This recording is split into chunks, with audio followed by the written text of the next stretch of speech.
For several years, money have been stolen from people in the guise of investment for high returns.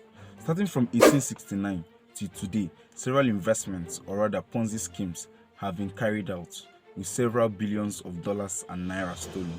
The same way Benny Madoff, the most notorious Ponzi schemer who stole about $65 billion, is known in the US.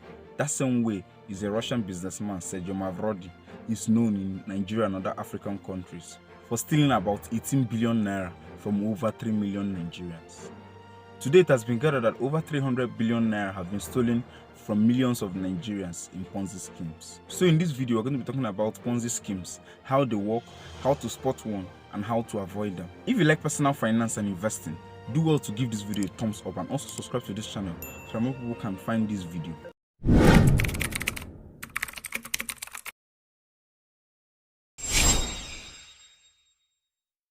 A Ponzi scheme is a form of fraud that lures investors and pays profits to earlier investors with funds from more recent investors. Now, the scheme claims to run an investment business where massive profits, as much as 30 to 200%, are paid out to investors in a matter of weeks or even a shorter time frame, whereas in the actual sense, there is no investment business going on.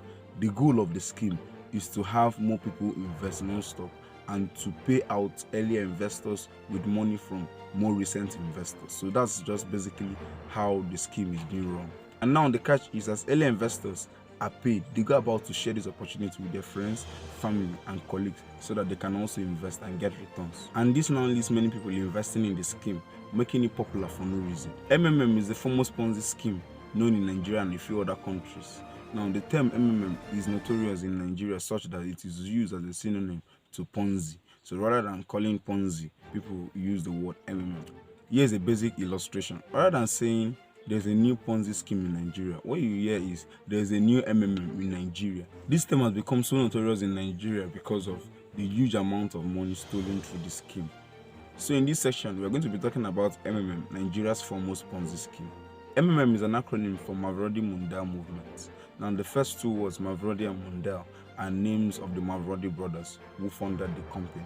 The company, or rather the scheme, was established as far back as 1869 and began operations in Russia. In Russia, the scheme cheated so many people and took their hard-earned money from them, amounting to several millions and thousands of rubles. And after being reported by Russians to the Russian government authorities, Mavrodi, who is the head of the scheme, was arrested, charged to court and later sentenced to 4.5 years imprisonment. However, serving his jail term was not enough deterrent for him, because after he had served his jail term, he still rebranded the company and sold it out to people and made it look like a charity organization where people help themselves. But it was a glaring Ponzi scheme. In 2011, was launched in Nigeria and a few other African countries with a cunning purpose of helping alleviate people from poverty.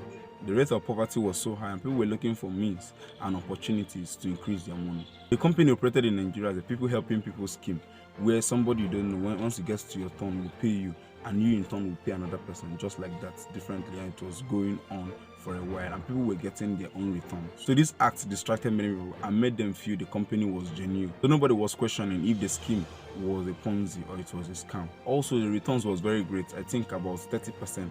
So if you invested 10,000 naira today, in maybe a week time or even in 2 weeks time, you'll be getting about 30,000 naira just for doing nothing. So that was what made many people enjoy the system, and they felt, oh, this was a great way to invest. So if you invested 10,000 and you got 30,000, you look for a way to invest 100,000 so that you get 300,000. This was the mindset people had to invest in the system. And some people invested from 100,000, they got 300,000. They also looked for a way, got 1 million naira, and to get their 3 million naira profit out of the investment. And people kept on investing large sums of money, not minding the high risk involved. Because if you look at the website, it was very clear that this scheme was a Ponzi, because they wrote it there. This is a high risk investment in the scheme. I think it's going to show up in the screen, so you're going to read it. And because of the testimonials from people about how good the company was, and again the returns that were being paid out regularly, people were not interested about the risk involved, so they were giving out their money to the company in return for something greater. And this was what made the company crash, because as more people invested large amounts of money, they also needed people also who were going to invest large amount of money, so that those ones who are investing newly would pay those earlier investors those large amounts, and then they also continually will also keep getting their own returns. And because people needed to withdraw their money at some point, the volume of withdrawals was so high, and there was little to no matching orders where these investors with large volumes of money would get paid. So the company, rather than running at a loss, had to freeze the account of every investor so that they can be able to reduce the withdrawal pressures and make things go smoothly. And we all know that schemes like this thrive when more people get into the system and more people invest large amounts of money, large volumes of money.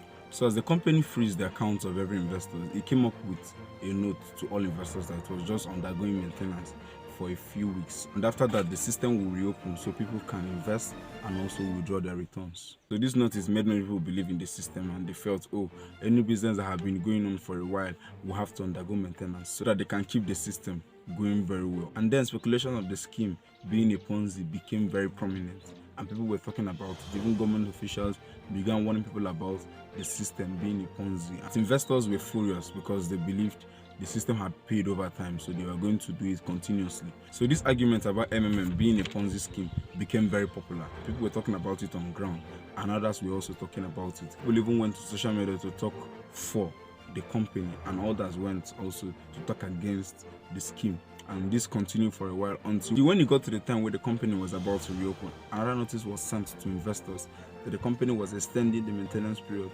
to over a month to about 3 months, and advising the investors not to panic, that they just had a few bugs to fix, that everything will be alright. Still, people believed in them because they had their money invested in the system, so they felt that their money would not just go down the drain like that, because the company over time had been paying.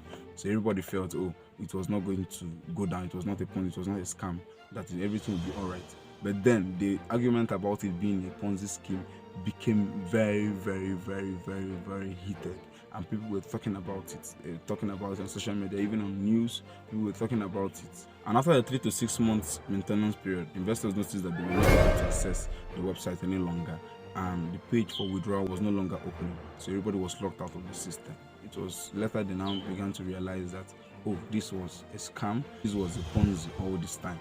And then I think after 9 months or even a year later, the company said that it has exited Nigeria. It was no longer operating in Nigeria any longer. So what this basically means was that every amount of money that was invested, every return that was not paid is no longer going to be paid.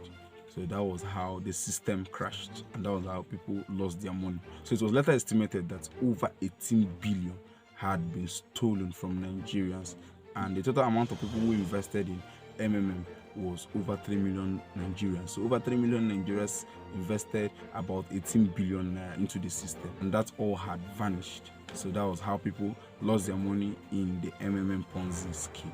So after the company has exited Nigerians, he went to Zimbabwe, did the same thing, and so continued to a few other African countries. And then even after hearing the collapse of the company in Russia and in Nigeria, people in other African countries were not concerned. They kept on investing, and there too, after a while, the company crashed and they also lost their money. Unfortunately, since then, after the collapse of other Ponzi schemes have risen, and they have grown in their numbers, and people have continued to patronize them, investing large amounts of money into the system to get quick returns, and these also have crashed. So we have, I think, over 10 or even 12 Ponzi schemes that have existed in Nigeria and had crashed. And as I was analyzing several public and private reports on Ponzi schemes in Nigeria, I realized that an estimated 300 billion naira had been stolen from Nigerians in Ponzi schemes. So money that was supposed to be used to better the life of Nigerians were being stolen by all these schemes. With several investments and businesses increasing today, it is important to identify investment schemes that are Ponzi. So here are major red flags you have to take note of. Number 1, promise of high returns with minimal risk. Now, in the real world, it is important to note that every investment comes with a certain amount of risk. And in fact, any investment that offers high returns comes with a greater amount of risk. So if anyone tells you that there is an investment opportunity that pays high returns with few, it is too good to be true. And definitely that investment is too good to be true. So you should be wary of investing in that scheme, because it may possibly be a Ponzi scheme. So that's one area you have to take note of. Then number 2, overly consistent returns. Now, true investment experience fluctuations all the time. So let's say you bought a share of a company, you notice that at some point the company share may increase, and another point the company share may also decrease. So these are the nature of investment.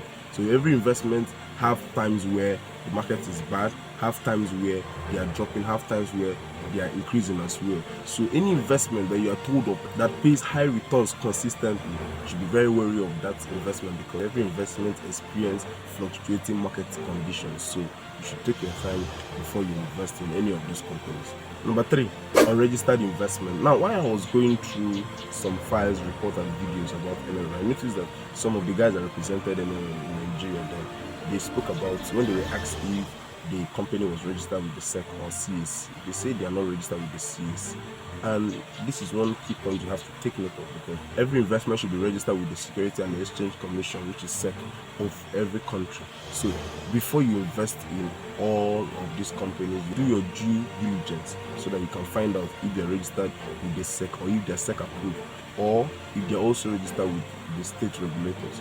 If they are not registered with the state regulators, something is a red flag you have to take note of, and you should avoid it as quick as possible, because the SEC helps you to note down investment which are risky and investment which are not risky. This is important because if it is registered, you can access any information about the company so that you can determine if it is legitimate or not legitimate. Number 4, secretive or sophisticated strategies. Now, one way these investment schemes try to bamboozle people into investing in them is when they bring up sophisticated strategies.